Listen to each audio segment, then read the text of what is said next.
शनिवार व्रत कथा। एक समय स्वर्गलोक में सबसे बड़ा कौन के प्रश्न पर 9 ग्रहों में वाद विवाद हो गया। विवाद इतना बड़ा कि परस्पर भयंकर युद्ध की स्थिति बन गई।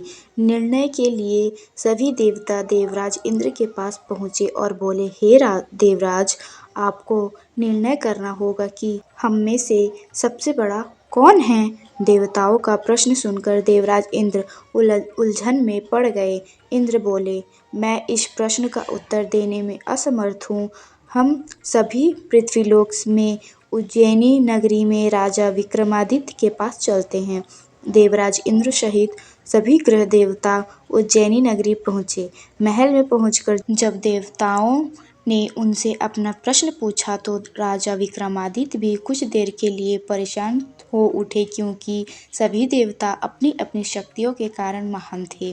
किसी को भी छोटा या बड़ा कह देने से उनके क्रोध के प्रकोप से भयंकर हानि पहुंच सकती थी।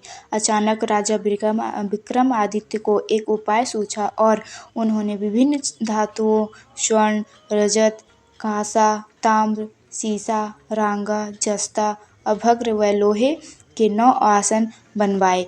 धातुओं के गुणों के अनुसार सभी आसनों को एक दूसरे के पीछे रखवाकर उन्होंने देवताओं को अपने अपने सिंहासन पर बैठने को कहा।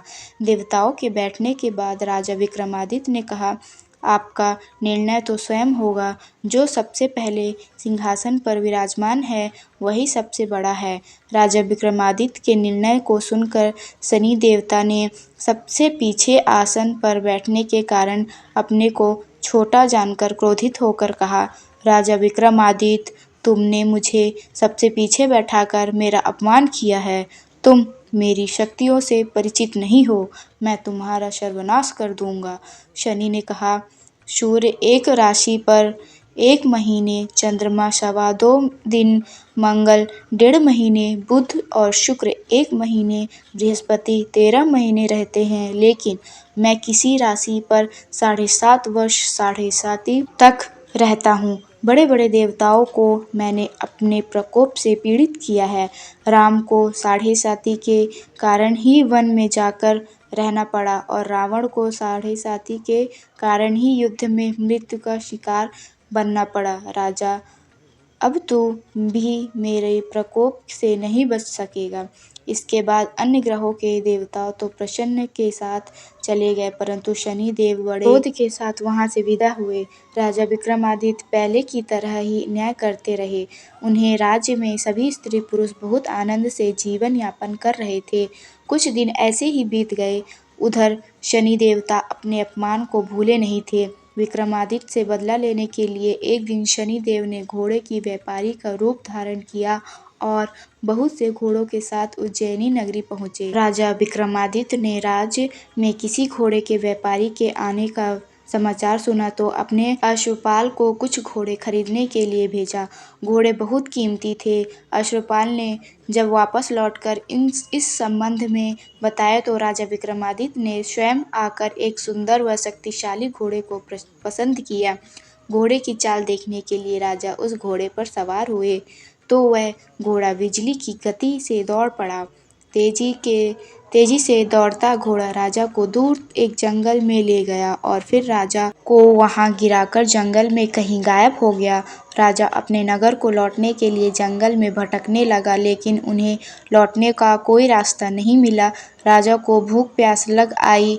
बहुत घूमने पर उसे एक चरवाहा मिला। राजा ने उससे पानी मांगा। पानी पीकर राजा ने उस चरवाहे को अपनी अंगूठी दे दी। फिर उससे रास्ता पूछकर वह जंगल से निकलकर पास के नगर में पहुंचा। राजा ने एक सेठ की दुकान पर बैठकर कुछ देर आराम किया। उस सेठ ने राजा से बातचीत की तो राजा ने उसे बताया कि मैं उज्जैनी नगरी से आया हूँ। राजा के कुछ देर दुकान पर बैठने से सेठ जी की बहुत बिक्री हुई। सेठ ने राजा को बहुत भाग्यवान समझा और खुश होकर उसे अपने घर भोजन के लिए ले गया। सेठ के घर में सोने का एक हार खूंटी पर लटका हुआ था। राजा को उस कमरे में छोड़कर सेठ कुछ देर के लिए बाहर गया। तभी एक आश्चर्यजनक घटना घटी। राजा के देखते देखते सोने के उस हार को खूंटी निगल गई। सेठ ने कमरे में लौटकर हार को गायब देखा तो चोरी का संदेह राजा पर ही किया, क्योंकि उस कमरे में राजा ही अकेला बैठा था। सेठ ने अपने नौकरों से कहा कि इस परदेसी को रस्सियों से बांधकर नगर के राजा के पास ले चलो। राजा ने विक्रमादित्य से हार के बारे में पूछा तो उसने बताया कि उसके देखते ही देखते खूंटी के हार को निगल लिया था। इस पर राजा ने क्रोधित होकर चोरी करने के अपराध में विक्रमादित्य के हाथ पांव काटने का आदेश दे दिया। राजा विक्रमादित्य के हाथ पांव काटकर उसे नगर की सड़क पर छोड़ दिया गया। कुछ दिन बाद एक तेली उसे उठाकर अपने घर ले गया और उसे अपने कोल्हू पर बैठा दिया। राजा आवाज देकर बैलों को हाँकता रहता। इस तरह तेली का बैल चलता रहा और राजा को भोजन मिलता रहा। शनि के प्रकोप की 6.5 पूरी होने पर वर्षा ऋतु प्रारंभ हुई। राजा विक्रमादित्य एक रात मेघ मल्हार गा रहा था कि तभी नगर के राजा की लड़की राजकुमारी मोहिनी रथ पर सवार उस तेली के घर के पास से गुजरी। उसने मेघ मल्हार सुना तो उसे बहुत अच्छा लगा और दासी को भेजकर गाने वाले को बुला लाने को कहा। दासी ने लौटकर राजकुमारी को अपंग राजा के बारे में सब कुछ बता दिया। राजकुमारी उसके मेघ मल्हार से बहुत मोहित हुई, अतः उसने सब कुछ जानकर भी अपंग राजा से विवाह करने का निश्चय कर लिया। राजकुमारी ने अपने माता पिता से जब यह बात कही तो वे हैरान रह गए।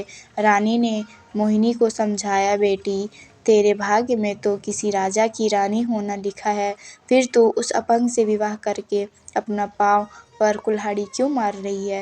राजकुमारी ने अपनी जिद नहीं छोड़ी। अपनी जिद पूरी कराने के लिए उसने भोजन करना छोड़ दिया और प्राण त्याग देने का निश्चय कर लिया। आखिर राजा रानी को विवश होकर अपंग विक्रमादित्य से राजकुमारी का विवाह करना पड़ा। विवाह के बाद राजा विक्रमादित्य और राजकुमारी तेली के घर में रहने लगे। उसी रात स्वप्न में शनिदेव ने राजा से कहा, राजा तुमने मेरा प्रकोप देख लिया, मैंने तुम्हें अपने अपमान का दंड दिया है। राजा ने शनिदेव से क्षमा करने को कहा और प्रार्थना की, हे शनिदेव आपने जितना दुख मुझे दिया है अन्य किसी को ना दे। शनिदेव ने कुछ सोचकर कहा, राजा मैं तुम्हारी प्रार्थना स्वीकार करता हूँ। जो कोई स्त्री पुरुष मेरी पूजा करेगा, शनिवार को व्रत करके मेरी व्रत कथा सुनेगा, उस पर मेरी अनुकंपा बनी रहेगी। प्रातःकाल राजा विक्रमादित्य की नींद खुली तो अपने हाथ पांव देखकर राजा को बहुत खुशी हुई। उसने मन ही मन शनिदेव को प्रणाम किया।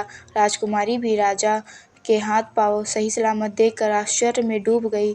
तब राजा विक्रमादित्य ने अपना परिचय देते हुए शनिदेव के प्रकोप की सारी कहानी सुनाई। सेठ को जब इस बात का पता चला तो दौड़ता हुआ तेली के घर पहुंचा और राजा के चरणों पे गिरकर क्षमा मांगने लगा।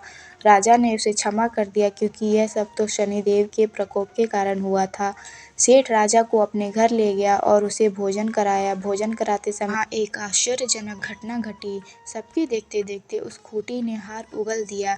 सेठ जी ने अपनी बेटी का विवाह भी राजा के साथ कर दिया और बहुत से स्वर्ण आभूषण, धन आदि देकर राजा को विदा किया। राजा विक्रमादित्य राजकुमारी मोहिनी और सेठ की बेटी के साथ उज्जैनी पहुंचे तो नगरवासियों ने हर्ष से उनका स्वागत किया। अगले दिन राजा विक्रमादित्य ने पूरे राज्य में घोषणा कराई कि शनिदेव सब देवों में सर्वश्रेष्ठ हैं। प्रत्येक स्त्री पुरुष शनिवार को उनका व्रत करे और व्रत कथा अवश्य सुने। राजा विक्रमादित्य की घोषणा से शनिदेव बहुत प्रसन्न हुए। शनिवार का व्रत करने और व्रत कथा सुनने के कारण सभी लोगों की मनोकामनाएं शनिदेव की अनुकंपा से पूरी होने लगी। सभी लोग आनंद पूर्वक रहने लगे। यहीं पर शनिवार व्रत कथा समाप्त होती है। बोलिए शनिदेव की जय।